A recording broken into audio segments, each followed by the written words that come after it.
नमस्कार मित्रों, स्वागत है आप सभी का गापोचान के इस नए गहरे और आत्मा को छू लेने वाले एपिसोड में।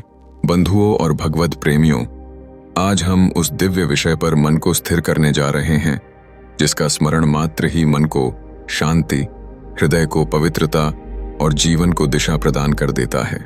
विषय है श्री कृष्ण का स्वरूप ध्यान। ध्यान कोई कल्पना नहीं है, ध्यान कोई कठिन साधना नहीं है। ध्यान तो केवल स्मरण है उस सत्य का जो सदा हमारे साथ है। ध्यान का अर्थ है मन को इधर उधर भटकने से रोककर एक ही दिव्य स्वरूप में स्थिर कर देना।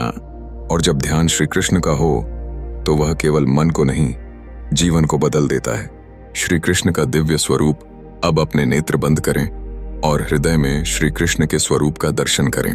श्याम वर्ण देह, फ्रावे जैसे बादलों से घिरी हुई सांझ, नेत्र कमल के समान विशाल, करुणा और प्रेम से भरे हुए, मुख पर मंद मंद मुस्कान जो कहती है डरो मत, मैं तुम्हारे साथ हूं। मस्तक पर मोर मुकुट जो बताता है कि ईश्वर प्रकृति से अलग नहीं, प्रकृति में ही निवास करता है।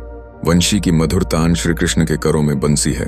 यह बंसी कोई साधारण वाद्य नहीं, यह बंसी संदेश देती है अपने अहंकार को खाली कर दो ताकि ईश्वर तुम्हारे भीतर से बोल सके।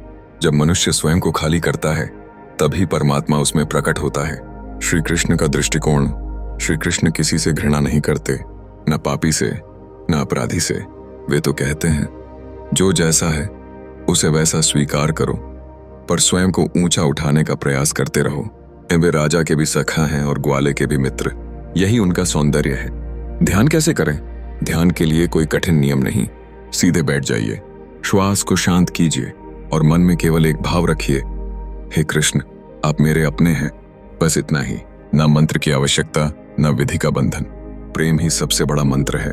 संकट में श्री कृष्ण, जब जीवन में दुख आए, जब मन टूटने लगे, जब रास्ता समझ न आए, तो श्री कृष्ण को याद करना, क्योंकि वे कहते हैं मैं संकट हरने नहीं आता, मैं संकट में साथ देने आता हूं। वे अर्जुन को युद्ध से नहीं बचाते पर उसे टूटने से बचा लेते हैं। श्री कृष्ण का संदेश, श्री कृष्ण कहते हैं कर्म करो पर फल का भार मुझ पर छोड़ दो। जो तुम्हारे हाथ में है वह करो, जो तुम्हारे हाथ में नहीं उसे मुझे सौंप दो। यही शांति का मार्ग है। ध्यान का फल, जो श्री कृष्ण का ध्यान करता है उसका भय समाप्त हो जाता है, उसका अहंकार गलने लगता है, उसका हृदय कोमल हो जाता है और धीरे धीरे उसके जीवन में शांति, प्रेम और संतुलन आ जाता है। समापन अंत में केवल इतना ही, श्री कृष्ण को बाहर मत ढूंढिए, वे मंदिर में भी हैं और आपके हृदय में भी। जब मन शांत हो तो वहीं वृंदावन है, जब प्रेम हो तो वहीं श्री कृष्ण है। राधे राधे, जय श्री कृष्ण। अगर यह वीडियो आपके दिल तक पहुंचा हो तो लाइक करें, शेयर करें, कमेंट में लिखें जय श्री कृष्ण और गापोचन चैनल को सब्सक्राइब करें।